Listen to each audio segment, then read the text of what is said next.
The U.S. intelligence community says that China is actively trying to recruit spies over LinkedIn. The Windshift espionage group is active in the Gulf. Global imposter ransomware continues its evolution and spread. The Five Eyes issues some communiques about cooperation in cyberspace.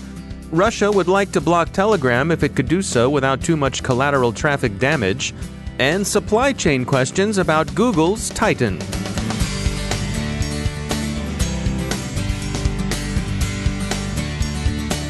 Now a few words about our sponsor, Invictus. We've all heard that cyberspace is the new battle space. Invictus International Consulting was founded by people who know a battle space when they see it. This leading cybersecurity company, headquartered in Northern Virginia, boasts an expert staff with decades of cybersecurity, technology solutioning, and intelligence analysis experience. Its customers in the intelligence, defense, and homeland security communities highly value these Invictus cyber warriors and their professional ethos. Invictus is a service-disabled, veteran-owned small business, that's SDVOSB, with over 60% of the Invictus workforce comprised of veterans. The company excels in achieving mission success not only within the government space, but it has been a game-changer within its commercial clientele as well. An award-winning company, recently named to 2018 Cybersecurity 500 list as one of the world's hottest and most innovative cybersecurity companies, Invictus recently won the Most Valuable Industry Partner Award at ISC Squared 15th Annual Information Security Leadership Awards, as well as several others. Check them out at invictusic.com to learn more and to see if you have what it takes to become a cyber warrior. That's invictusic.com, and we thank them for sponsoring the Cyberwire. Major funding for the Cyberwire podcast is provided by Cylance. From the Cyberwire studios at Data Tribe, I'm Dave Bittner with your Cyberwire summary for Friday, August 31st, 2018.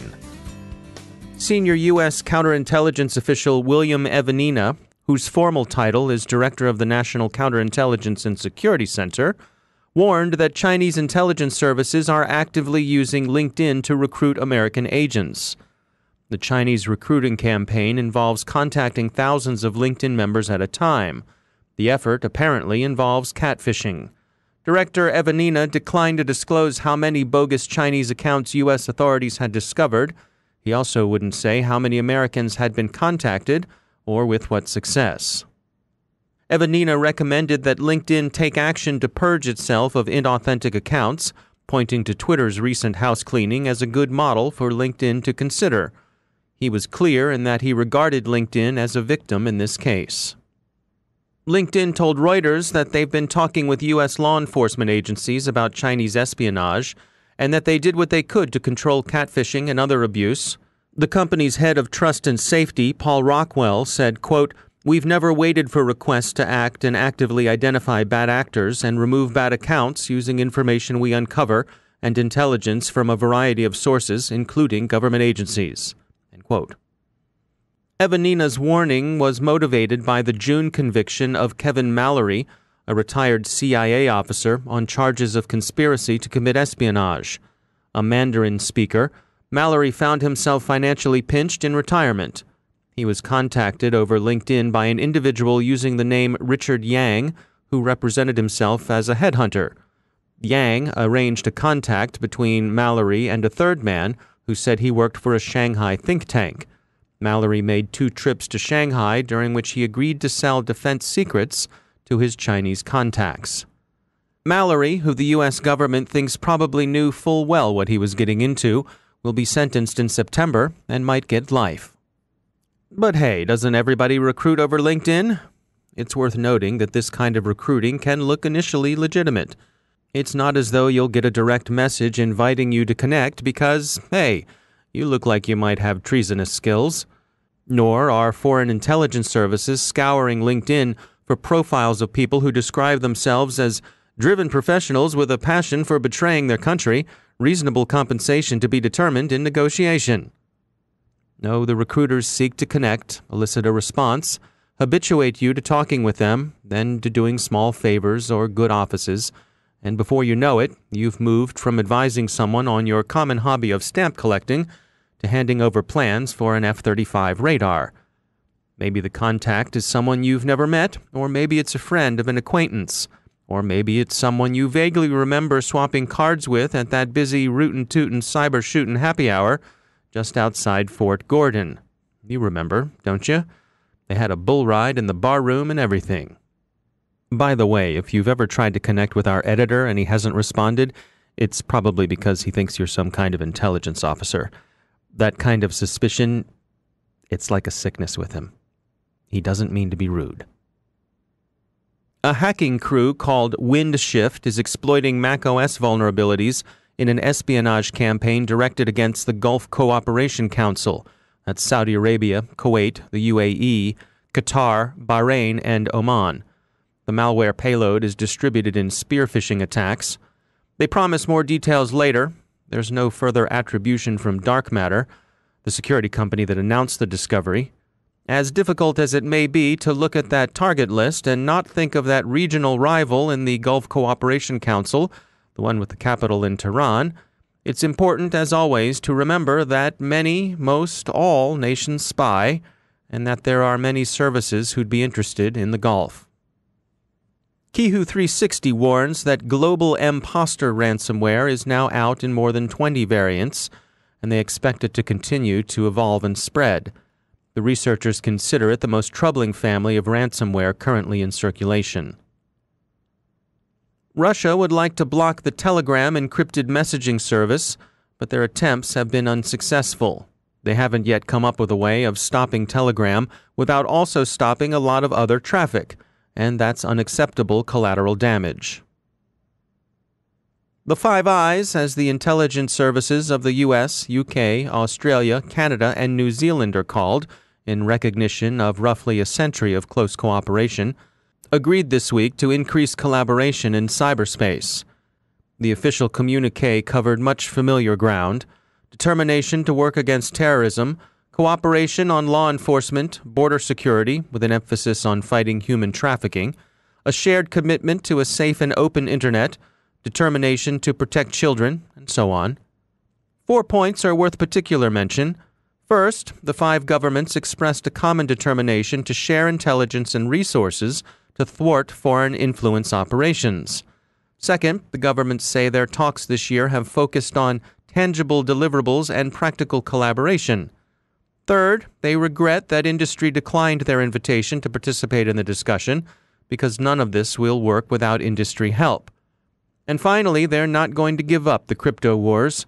They remain concerned that end-to-end encryption makes it too easy for criminals and terrorists to operate with impunity. The discussions produced a joint statement of principles on access to evidence and encryption. One concession to the pro-encryption side: governments should recognize that the nature of encryption is such that there will be situations where access to information is not possible, although such situations should be rare. Google's Titan security key, introduced recently with pride and aplomb, is manufactured in China, which has already prompted SpoilSports to spit in the soup by asking for some transparency about supply chain security. Come on, guys, lighten up. We're pretty sure someone we connected with on LinkedIn told us those supply chains in China are great, just aces. Monday is Labor Day here in the U.S., and we'll be observing the federal holiday by taking the day off, probably to hit the Maryland State Fair up in Timonium. We'll resume normal publication and podcasting on Tuesday. Of course, Research Saturday will be up as usual tomorrow, as will the week that was. It's just Monday we're taking off. Take a breather if you can, and we'll see you next week.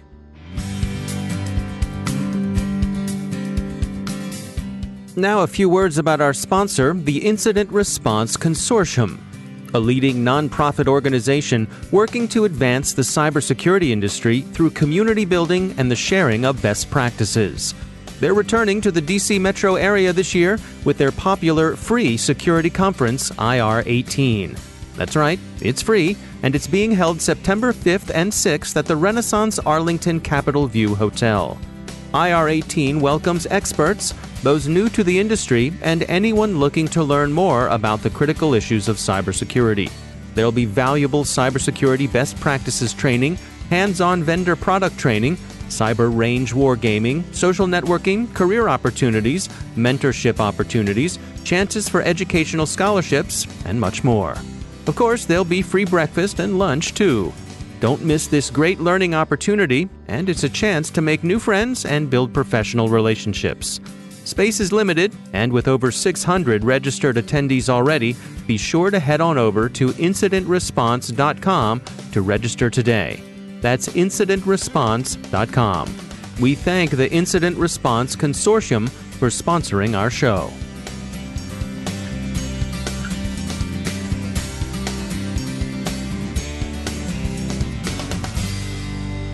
And joining me once again is Johannes Ulrich. He's from the SANS Institute. He's also the host of the ISC Stormcast podcast. Johannes, welcome back. We have seen a lot of stories coming by about iPhone security and how Apple has sort of been upping their game when it comes to some of the protections when it comes to the iPhone, doing time limits and so forth. But you wanted to share some news about how thieves are still managing to unlock iPhones. So what do you have to share today? Yeah, what you mentioned is really, when law enforcement tries to access a locked iPhone, they sometimes have access to these Greylock devices, or what they're called. They essentially brute force the pin that used to lock the device. So best practice, now you lock your device with a PIN code. But thieves go a little bit differently about unlocking iPhones. They have a couple of neat sort of social engineering tricks that they tend to use. Now, one trick, for example, is your iPhone, well, it has a removable SIM card. This SIM card can be plugged into another phone. Typically, that other phone now takes on the identity of your iPhone. So that phone, which is owned by the thief, it's of course not locked, and it will now receive, for example, text messages that are used for password reset in some cases. And the attacker also now knows your phone number, which can be helpful for sort of other tricks that they're playing, like social engineering tricks. Often when your iPhone is lost or stolen, you will now, for example, set up the iPhone in locked mode, which basically alerts you whenever it is being found. Well, what attackers are doing now is they'll send you a fake message that appears to come from Apple that tells you, hey, your phone was found. Click here to display the location. Imagine what happens next. Well, you click on the link and you end up on a phishing site. So now the attacker is able to get the username and password for your iCloud account. And with that, they may be able to turn off this lock on the phone and reset it. In some cases, they may also just call you. If you display, for example, a phone number on the iPhone, and you can do that when you mark it as lost or stolen, they'll call you and they say, hey, we found your phone.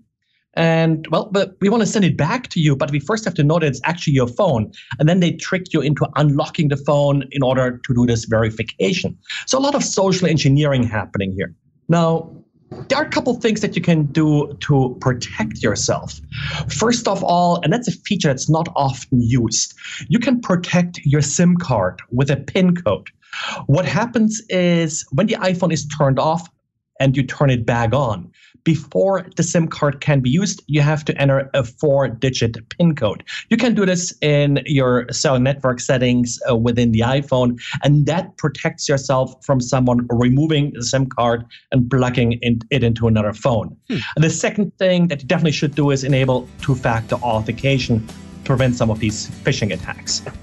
All right. Well, it's good information. Johannes Ulrich, as always, thanks for joining us. Thank you.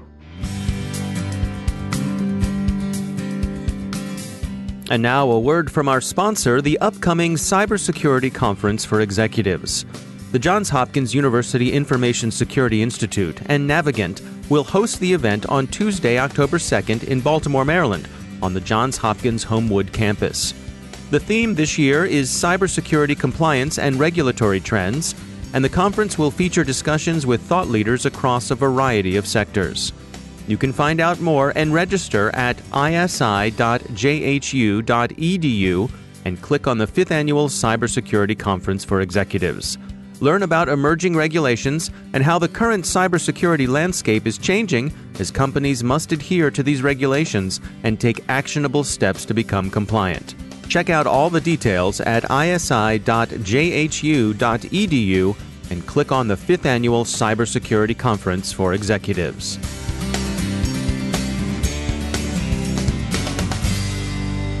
It's my pleasure to welcome back to the Cyberwire Wired senior writer Andy Greenberg. He's author of the recent Wired article, The Untold Story of NotPetya, the most devastating cyber attack in history. NotPetya was this piece of malware that exploded across the internet in June 26th of 2017. And it at first seemed like it was a ransomware worm like WannaCry, which had happened just a couple of months earlier. But then it turned out that there was no way to pay the ransom. It was simply a wiper disguised as ransomware. It was just encrypting computers irreparably. And it targeted Ukraine, but spread across the world. And it used, I would say, 3 components to achieve a really virulent spread. It first used this backdoor in this Ukrainian accounting software called Emidoc that essentially allowed NotPetya's creators a foothold onto any machine that was running this kind of Ukrainian TurboTax or Quicken software. Anyone who was doing business in Ukraine basically had this software. And then within a network that was running that software on even just one machine, it could spread by 2 kind of intertwined techniques. One was an adapted version of Mimikatz, the tool that can basically pull plain text passwords out of a Windows machine's memory and use those to log into any other machine that uses those credentials. And then the other one was the leaked NSA hacking tool, Eternal Blue, which had been patched, but still there was a patch available, but it still hadn't been patched on all the machines. So NotPetya would use that to break into unpatched machines. And then when a machine was patched, it could sometimes still get access with Mimikatz. And so with this kind of hopscotching technique of one exploit over the other one, it could spread to thousands of computers within a multinational company's network and in seconds sometimes. And it turned out to just be a devastating attack and spread to companies like Maersk and Merck and FedEx and the French construction company Saint-Gobain and the food producer Mondelez, and just a long list of huge companies inflicting 9-figure, hundreds of millions of dollars in damage to each one, and turned out to be the most expensive malware attack in history. Now, your article digs into the situation at Maersk in detail. And one of the things that strikes me about this is that this crosses over the cyber domain. We're talking about real things, real products that have to be shipped around the world. Right. The book I'm working on is about this hacker group Sandworm, and this seems to be their specialty, is that they inflict damage that does cross that line. They were responsible for the blackout attacks in Ukraine, for instance, and they deployed NotPetya too. And NotPetya did inflict this kind of physical paralysis as well, mostly by virtue of the companies that it hit. And Maersk is the best example of that. I mean, 17 of Maersk's 76 terminals and ports around the world were completely shut down by this, with thousands and thousands of trucks just lining up outside of the gates of those ports, unable to check in. It was crippling of a big part of the global logistics supply chain. Now, one of the conclusions I think that there's general agreement on is that this was sourced from the Russians, targeting Ukrainians. But I think there's a lot of speculation and disagreement over whether it was intended to get out beyond that, whether it was intended to get out in the wild. And that's something that you touch on in this article. Well, computer worms spread by their very nature, and that means they often spread out of control, or almost always spread out of control, it seems like. In this case, it took literally, minutes for NotPetya, it seems like, to spread beyond its intended target of Ukraine to all of these multinational companies that just had sometimes, an office in Ukraine, or a couple of computers even in Ukraine was all it took for one of those machines running this accounting software just to become the patient zero for their infection. Whether that was an accident is still up for debate. The very least we can say that it was insanely reckless of the Russian state to launch this piece of malware that had no controls, that had no way of trying to determine if it was in Ukraine or not before causing all of this destruction. Craig Williams at Cisco Talos made the argument to me that it wasn't an accident that it hit all of these multinationals, that in fact it was trying to send a message to them too: don't do business in Ukraine. This is our enemy, stay away. In fact, I've heard before that one of Russia's goals with its ongoing cyber war in Ukraine, and this is really a multi-year thing now, is to scare away investment and partnerships and to make Ukraine look like a dangerous failed state that you don't want to do business in. And I think that this had that effect, whether it was intended or not. I do think that multinationals are going to approach Ukraine differently when they know that it's essentially a war zone and that they could be collateral damage if they even, put a foot into it. What was the response from the rest of the world in terms of policy? How did people come down on Russia? Was there punishment? Not initially, and maybe never enough. It took 8 months for the U.S. to institute sanctions in response to this, and it took nearly that long for really all of the Five Eyes to publicly state that this was Russia behind this. The fact that there were sanctions is, I think that that's totally the right move, but 8 months is quite a long time. And then not long after those sanctions were pushed through, and it seems like the real proponents of that within the Trump White House were Rob Joyce and Tom Bossert, really the two most senior cyber officials. Both of them left very mysteriously from the White House, and I have not yet gotten a good answer about why. We know that Trump has a very complicated story, notoriously, about responding to Russia, or is he soft on Russia? Is he willing to hold Russian hackers to account? It seems like in this case, a couple of his officials were, but then they were very quickly pushed out, from what I can tell. So that doesn't send the right message to Putin either. I think it's encouraging that there were sanctions. It wasn't as unified a message as it could have been. Will it deter the next one of these? It's hard to say. I mean, there were even sanctions against Russia for its election interference as well, and it seems like that has continued in certain ways, certainly around the world. And it is hard to put Putin in a box. It seems like he resists all forms of deterrence. So I don't know if it's enough.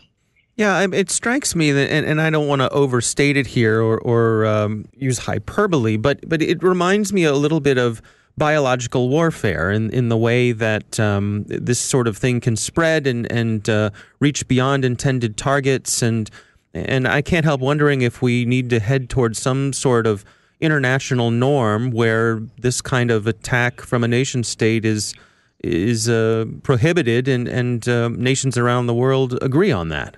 I think that does sound like the right answer. I mean, we talk about discussions of whether attacks on critical infrastructure are okay, and then sometimes it sounds like they're okay in wartime. This was a wartime attack, but in this medium of the internet, attacks from one nation against another don't stay in that nation. So that's what happened here. Is that this was like a nation against nation attack that became a global epidemic immediately, and that is a dangerous, new, and I think poorly understood phenomenon. And the answer may be that we have to set rules about infectious, virulent attacks like this and just say that they're off limits, as you say, in the same way as biological warfare is. I mean, I think that treating this sort of thing and attacks on critical infrastructure by hackers as a kind of war crime seems like part of the larger solution. That's Andy Greenberg, senior writer at Wired. He's the author of The Untold Story of NotPetya, the most devastating cyber attack in history. His forthcoming book is titled Sandworm, a new era of cyber war and the hunt for the Kremlin's most dangerous hackers. We'll see that book's release next year. There's an extended version of my interview with Andy Greenberg over on our Patreon page. That's patreon.com/thecyberwire. And that's the Cyberwire. Thanks to all of our sponsors for making the Cyberwire possible, especially to our sustaining sponsor, Cylance. To find out how Cylance can help protect you using artificial intelligence, visit Cylance.com. And Cylance is not just a sponsor, we actually use their products to help protect our systems here at the Cyberwire. And thanks to our supporting sponsor, VMware, creators of Workspace ONE Intelligence. Learn more at vmware.com. The Cyberwire podcast is proudly produced in Maryland out of the startup studios of Data Tribe, where they're co-building the next generation of cybersecurity teams and technology. Our Cyberwire editor is John Petrick, social media editor Jennifer Iben, technical editor Chris Russell, executive editor Peter Kilpie, and I'm Dave Bittner. Thanks for listening.